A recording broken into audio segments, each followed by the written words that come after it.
कभी कभी आप दुआएं करते हो, चंगाई नहीं मिल पाती। कभी कभी ऐसा भी होता है कि आप किसी ऐसे व्यक्ति के साथ रहते हो जिनका स्वभाव आपसे पूरी तरह से डिफरेंट है, और खुदा आपको इतना पैक कर देता है कि आप भाग भी ना पाओ। जानते हो क्यों? क्योंकि वो जानता है ये घाई भरा स्वभाव इससे इतनी गलतियां करवा देगा, फ्यूचर में इतनी गलतियां करवा देगा कि कोई चीज पूरी भी नहीं होगी, ये क्विट कर देगा। अब इसमें धीरज कैसे पैदा करें? तब परमेश्वर आपको ऐसी परिस्थितियों में रखता है जहां पर सहने के सिवा और कोई रास्ता नहीं होता। धीरज को अपना पूरा काम करने दो ताकि तुम सिद्ध और अनुभवी हो जाओ। याकूब कहता है करने दो धीरज को अपना कार्य।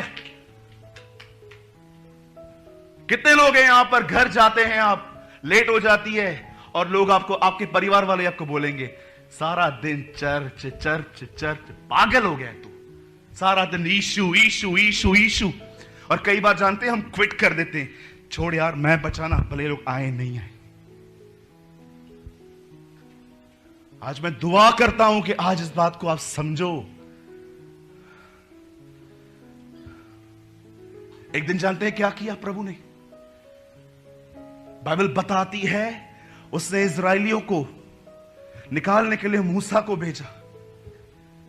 हमारा परमेश्वर इतना महान है, सुनिए इस बात को। एक दिन उसने मूसा को मिस्र भेजा ताकि इजराइल को निकाल सके। सदैव याद रखना, मिस्र पास्ट है, कनान फ्यूचर है। परमेश्वर जानता था कि ये लोग कभी भी अपने पास में चले जाएंगे। चलो एक काम करते हैं आज। क्या काम करेंगे प्रभु आप? एक काम करेंगे, इनको निकालते हैं यहां से। जैसे वो निकले, बाइबल बताती है परमेश्वर ने उनके पास्ट को जगाया, फिरौन के मन में डाला, उठ भाग इनके पीछे। और जैसे फिरौन उनके पीछे भागा, पास पकड़ने के लिए आया, जानते हो परमेश्वर ने क्या किया?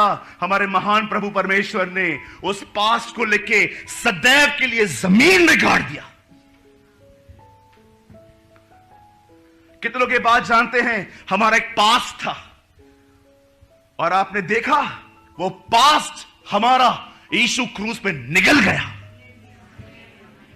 हमारे पास को मिटाया नहीं गया है, हमारे पास को गाड़ दिया उसने कि अब तुम्हें देखता हूं कौन सताएगा। ये हमारे परमेश्वर ने हमारे लिए किया।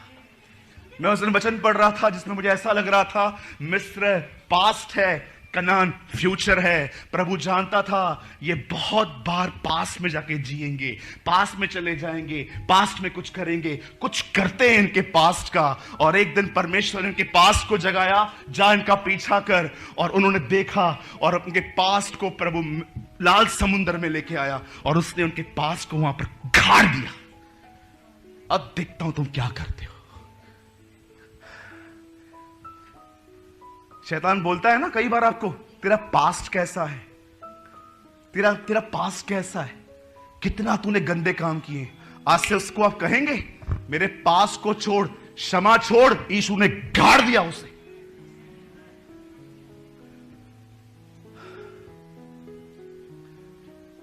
मैं यीशु मसीह के नाम से कहता हूं, मैं इस विश्वास से जीता हूं, मेरा पास्ट जिंदा नहीं है, मेरा पास्ट यीशु ने गाड़ दिया।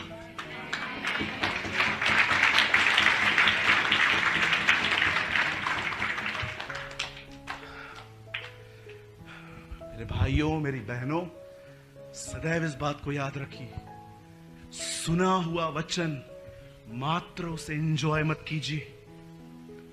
मैं इतना भी जानता हूं ये वो कलीसिया है महाराष्ट्र की जहां पर परमेश्वर बड़े सामर्थी तरीके से बात करता है, लेकिन याद रखना इस चीज को, मैसेजेस को एंजॉय करना बंद कर दो। एथेंस के लोग नई नई बातों को सुनने में अपना समय बिताते थे, ये स्पिरिट को निकालो। आप जानते हो एथेंस में जहां पौलुस ने गॉस्पेल प्रीच किया था विजडम से, उन्होंने एक मूर्ति देखी जिसमें लिखा था अनजाने ईश्वर के लिए, और पौल वहां पर खड़ा होकर कहता है जिसे तुम नहीं जानते, आओ मैं तुम्हें उसका सुसमाचार सुनाता हूं। उस नगर के लोगों के बारे में जानते क्या लिखा है? वे नई नई बातों को सुनने में बड़े इच्छुक थे। ओ, पॉल एक नई बात लेके आया है, He is telling someone who raised from the death. ये कहता है कोई मुर्दों में से जी उठा, आओ हम सुनते हैं। और वो सब जमा होते थे और बड़े सुनते थे। नेक्स्ट डे कोई और आएगा, उसको भी सुनेंगे। उन्हें सत्य को पहचानने में कोई मतलब नहीं था। वे नई नई बातों को सुनने के व्यस्त रहते थे। ये स्पिरिट को निकालो और परमेश्वर के वचन को जानो। आप जानते हो पौलुस की बनाई हुई कलीसियाओं के नाम क्या क्या थे? बताइए। एक ही बताए, कोरिन्थियो और कोई एक ही बताए, कोरिन्थियो और गलातियो, एफिसियो, हाँ, कोलिसियो, फिलिपियो। पर कितने लोग ये बात जानते हैं इसकी एक और कलीसिया थी, इसका नाम था बिरिया। क्या नाम था उनका? बोलिए बिरिया। उसको लेटर क्यों नहीं लिखा?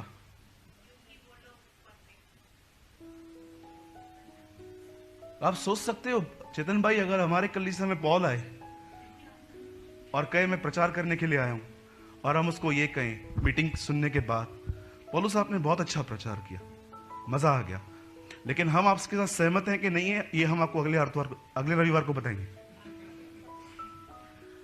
पौलुस बोलेगा पूरा हफ्ता क्या करोगे? पूरा हफ्ता जानेंगे, जाके देखेंगे जो आपने प्रचार किया वो लिखा है। जब पौलुस ने ऐसे लोगों से मुलाकात की तब वो जान गया इन्हें लेटर लिखने की कोई जरूरत नहीं है। They are a noble people, ये वचन को जानने वाले लोग हैं। वचन को जानो, और परमेश्वर ने जिन भी सर्कमस्टेंस में आपको रखा है ना, वहां रहो। वो आप में धीरज पैदा करेगा। आपको मैं सच्ची बताता हूं, इतने मूर्ख भरे काम करते हैं कुछ विश्वासी क्योंकि धीरज नहीं है। They don't have any patience. हर काम में जल्दगी, हर काम में जल्दी, ये ले लूं, ये ले लूं, ये करूं, ये करूं, वो करूं, वो करूं। चलो मैं आपसे एक आखिरी सवाल पूछ के हम इस संदेश को समाप्त कर रहे हैं। यहां देखिए, जब सैमुएल ने दाऊद पर हाथ रखा अभिषेक के लिए, तो दाऊद ने सेवा कब शुरू की? अगले दिन। हाँ, क्यों? आज आप किसी को एक बार कह दो क्या प्रचार करता है, आपके बाजू में कलीसिया खोल देगा, और 3-4 तो आपके लोगों को लेके जाएगा। आजा आजा आजा, हाँ, आपके 3-4 लोगों को लेके चर्च चालू कर देगा। जानते हैं क्यों? धीरज नहीं है। अंकल दिनकरण को जब परमेश्वर ने बुलाया स्वर्ग में ये कहने के लिए कि तू 24 घंटे सेवकाई कर, जानते हैं अंकल दिनकरण ने क्या कहा? मैं नहीं करूंगा। कबूतर का पंख पड़ा था वहां पर साइन के लिए, इंग्लिश में लिखा था, I Lord Jesus Christ appoint you for full time ministry, और उसने कहा नहीं करूंगा। अंकल दिनकरण को यीशु ने कहा क्यों? बोलता है मैं आपके लोगों को जानता हूं जो 24 घंटे पास्टर हैं, खाने के लिए नहीं है उनके पास, कपड़ा नहीं है, एकदम गंदी लाइफ जी रहे हैं, वो कुछ भी नहीं है उनके पास। जानते हो अंकल दिनकरण ने क्या कहा? मैंने उनको कभी बुलाया ही नहीं था, जबरदस्ती मेरे कंधे पे आके बैठे। परमेश्वर की बुलाहट पाने के बाद 8 साल तक वो काम करते रहे। 12 साल की ईश्वरी उम्र में इतना ज्ञान हासिल किया, हम सब मिलके भी उससे बात नहीं कर पाते थे, लेकिन फिर भी 18 साल खुदा ने उसे कहा जस्ट शट योर माउथ, शांत रहे, अपने मुंह को बंद रख और चुपचाप से काम कर। कितना पेशेंस! प्रभु जानता था दाऊद वो गलतियां न करे जो शाऊल ने की हैं। शाऊल के निर्णय पूरी तरह से मूर्खता पूर्ण होते थे। याजक भी बनना है, काटना भी है, राजा भी बनना है, जीतना भी है। एक दिन प्रभु ने कहा मैं फेडअप हो चुका हूं इस आदमी से, इसके अंदर कोई पेशेंस नहीं है। तब परमेश्वर ने दाऊद को जब देखा तो क्या देखा? दाऊद में भी नहीं है। अब एक काम करते हैं, इसको कंप्लीट करके खड़ा करेंगे। शाऊल को दाऊद के पीछे लगा दिया, शाऊल दाऊद के पीछे, दाऊद प्रभु के पीछे। और वो 13 साल सहता गया, सहता गया, सहता गया। उसके बाद जब वो 30 साल का हुआ, प्रभु ने कहा, प्रेज द लॉर्ड, अब ये बंदा तैयार है, चलो खड़ा कर दो। धीरज को अपना पूरा काम करने दो, ताकि तुम सिद्ध और अनुभवी हो जाओ। ये घाई वाला स्वभाव निकलने दो। बोलो यीशु मसीह की। कितने लोगों ने आज कुछ समझा? एलिया ने क्या किया? बस एक बार देख के निराश हो गया? बार बार प्रयास किए उसने। जा देख, वो दुआएं करता रहा। जिस दिन आप में धीरज बढ़ेगा ना, आपका वो गिव अप करने वाला कैरेक्टर भी आपके अंदर से निकलता जाएगा, और आप सदैव खड़े होगे उसके नाम के लिए। आप उसे बोलोगे, आप शैतान को मालूम है रोज क्या बोलोगे? शैतान तू जानता है, ए मूर्ख तू जानता है। आप उसे ऐसे बोलोगे, यस ये उसका नाम है। ए मूर्ख तू जानता है क्या, तू मुझसे लड़ रहा है ना? हाँ, पते को पता है प्रभु ने मुझे ऐसी लड़ाई में रखा है जिसमें पहले से जीत चुका हूं।